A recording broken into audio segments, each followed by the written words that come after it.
The GOP has rolled out their blueprint for the tax plan, and several media organizations, including the Associated Press and New York Times, have gotten their hands on it.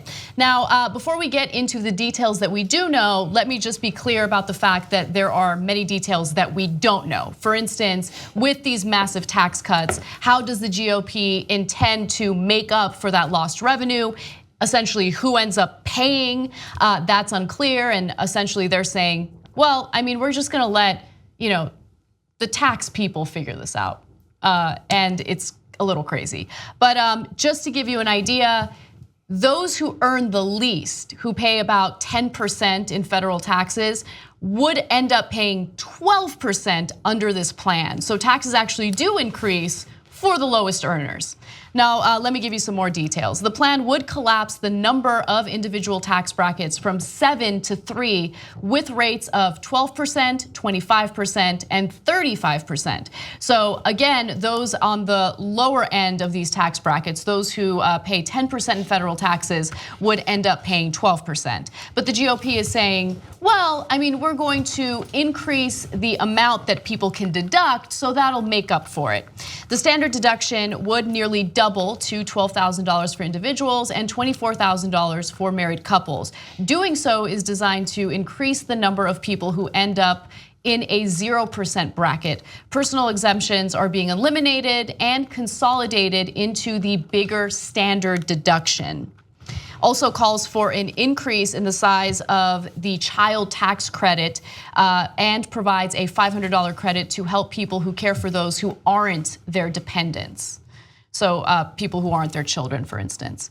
So there's more, there's a lot more, but what is your take on this, guys? Well, I mean, first of all, the simplifying the tax code, having 7 brackets and dropping it down to 3, that's not a significant. That doesn't make it simpler. I mean, it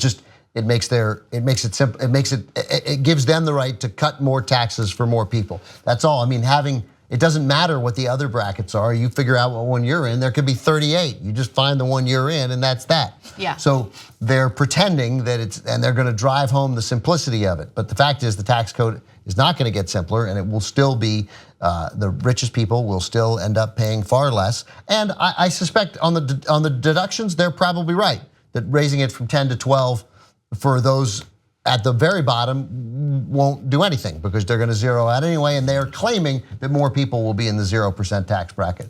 I'm dubious of anything they claim, but raising the standard deduction is significant. But merely presenting a tax plan where you raise the lowest rate and lower the top rate in a country with scandalous income inequality, it just seems like as puzzling a decision as a major political party could make, but of course it's the decision that we knew they'd make. Right, and also keep in mind that whenever there is a Democrat in office, for instance, when Obama was in office, there was a lot of emphasis on the debt, right? What are we doing about the debt? What are we doing about the deficit? And they claim they're fiscal conservatives, but in reality, I mean, you have Tom Price using private jets for travel to places where he has private property, and no problem, wasting taxpayer money on stuff like that. And then at the same time, they're pushing for a huge loss in revenue. Now, this story just broke, so analysis hasn't been done yet to kind of figure out exactly how much the US would lose in revenue. But I'm sure it's going to be significant, especially considering the fact that they also want to do away with the estate tax. They're so non-specific, Anna, about what they want to do to cover those losses. They're not going to be taking in as much money. So how are they going to pay for things like Social Security? That's right. I have no idea, right? Exactly. So immediately I think, done. I don't want to see it. So the estate tax and the alternative minimum would be repealed. So they want to do away with the estate tax. Of course, that would lead to a huge loss in revenue for the government. Also, they want to lower the corporate tax rate from 35% to 20%.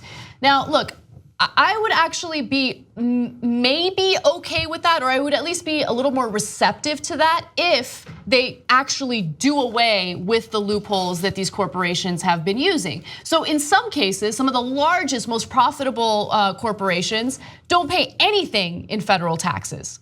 In fact, in some cases, they even get tax rebates. That's right. But if you want to look at, on average, the tax rate, the effective tax rate for these corporations, it's about 18.7%. And it's because of these loopholes, it's because of these deductions that they can use. And so if you do away with the deductions and you make these corporations pay 20%, then we're having a conversation. And they're just going to keep lying, and that's the key, is to catch them. First of all, there are no details here. There's nothing for anyone to run, because they keep saying, well, we're going to eliminate many of the personal deductions that affluent families use. Well, which ones, right? And so we have no idea how it's going to score. But we know that they'll lie again and again and again and obfuscate the truth. Because, for example, they'll keep saying that American corporations can't compete in the global marketplace. But our economy is, at least on the corporate level, is thriving. I mean, it is the deceit in that is evident in what we see every day in the stock market. It couldn't be doing better. So they could obviously stand to pay more and more of their fair share. But yes, I agree with you. If this prevents companies from paying zero, but it won't. Of course it won't. It's ridiculous for us to even suppose that it might. There's zero chance of that happening.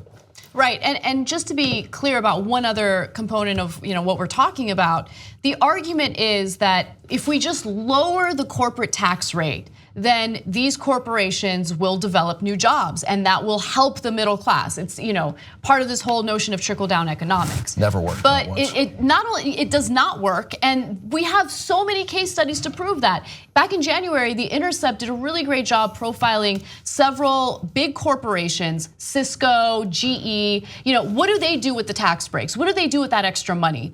And in calls with their investors, in legal filings, it shows over and over again that all they do is they use that money to consolidate, acquisitions. And then what happens after acquisitions? They lay a bunch of people off. So people actually lose their jobs as a result of these tax cuts. So it's just absurd. The best case study for it is the 80s. I mean, that's the case study that you need to cite, which is that they did enact these sorts of things. It didn't work, and we were paying for it well into the 90s. So it's, and probably still today. I'm not an economist, obviously, but for them to go back to this, and I know that Trump has an appeal to people who like things simplified, and that was kind of the way he ran, and that's about as nice a way as I can say that.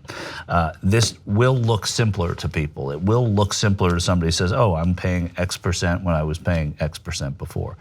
But like so much else that has come thus far from this administration, mostly due to executive orders because you can't get a damn thing passed, if it looks good on paper, there's something hiding behind it, and there's definitely something hiding here. Here's the deal. Your taxes are complicated. They're complicated because we run the country with the money you pay. And even if your tax rate is 25%, it's going to be 12% for some of the money you made, and then 25% when you reach a certain level, because that's always how it is. So it's complicated. Your taxes are complicated. You might have some money invested. If you don't have any money invested and you just make a salary, your taxes already are simpler. You fill out a 1040 EZ, the words EZ are right there in it, right? So if your taxes are complicated because running the United States of America, the greatest country in the world without question, is hard. It's difficult, and we need to raise billions of dollars to make the country go. You don't have to do it. Your accountant does it, or you fill out that simple form. Your life's not going to be made better because instead of 7 tax brackets, instead of 39.6, 35, 31.6, 28.6, 24, 17, and 12 and 10, there's now 35, 25, and 12. It makes no difference to you. You're still only one number will only apply to you. Well, it does make a difference to you, but it's not in the simplicity. Complication or the simplicity of your taxes. It makes a difference when it comes to the tuition that your kids pay for college, because publicly funded colleges receive their money for the most part from the federal government. Has an impact on the infrastructure in your state. The federal government funds partially infrastructure projects. I mean, all of these things that people like to enjoy, right? Are going to be sacrificed in order to give the wealthiest Americans a huge tax cut, in order to give these corporations a huge tax cut. And it's all being done with this ridiculous idea that these corporations are going to maybe trickle down some of that wealth for you, maybe create some jobs. But again, case study after case study proves that that is not the case. Can I read one quote sure. that just got me? So this is from Talking Points memo, but corporations see their top tax rate cut from 35 to 20 for a period of 5 years. Companies could reduce further how much they pay by immediately expensing their investment in capital goods. Okay, so then the next paragraph. New benefits will be given to firms in which the profits double as the owner's personal income, all right? They would pay at a 25% rate, down from 39.6%.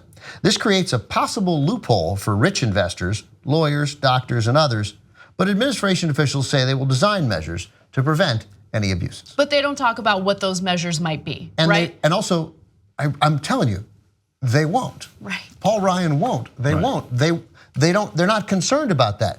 And the notion that those sentences still exist. Next line. Administration says the tax plan is focused on helping middle-class families. But despite 6 months of talks with congressional leaders, the outline still lacks vital details about how middle-class families would fare. Poorly. I'm certain of it, because that's what they don't care. They've been. You think the Koch brothers? Does anyone think the Koch brothers are like, man, we got to get middle-class families a tax? David? One of them's named David, right? The other one's Myron? No, Charles. Right, so David says to Myron, we gotta help and we gotta get the middle class tax families down. Charles Koch. Myron, where's Myron? Oh my It's not, that gosh. conversation isn't happening with Myron or Charles or David Koch. That's right. Now, by the way, just real quick, when it comes to the deductions, they're not really clear about which deductions or loopholes they'll do away with in order to make up for the loss of revenue, because they don't plan on doing away with deductions. But there was one deduction that I was really concerned about, because it's the only deduction that really does help middle-class families, and that's the mortgage interest rate deduction, right? And luckily, based on this blueprint, they won't touch that. You know, every time this tax debate comes up, and Republicans say, no, we want to do away with some of these deductions, the first deduction they talk about is the interest rate, mortgage interest rate deduction, but they say they won't touch that. That's obviously super helpful to people, but of course, that's something we decided on years ago. I mean, if we were really gonna overhaul our tax plan, our tax code, which we could do, but I got news for you. If logical people decide it, then the rich are gonna pay more. Then we might do away with the mortgage deduction as part of a massive overhaul that actually helped the middle class. But we've had now generation after generation after generation get used to that mortgage deduction and count on it. So now it seems like it's something vital that we'd be taking away. So it's probably here to stay. It's an incentive for home buying, and it's also an incentive for people who are in the businesses that they're trying to protect as well. That's right. So that's an important thing. Of course, a couple political things to remember.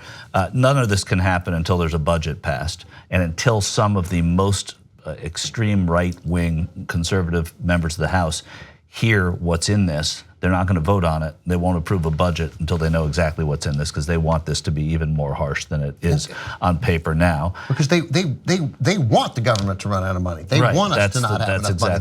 That's their desire, is to have the government be so short of cash that that eventually that they have to privatize all these services the government provides, because that's the country that they want to live in.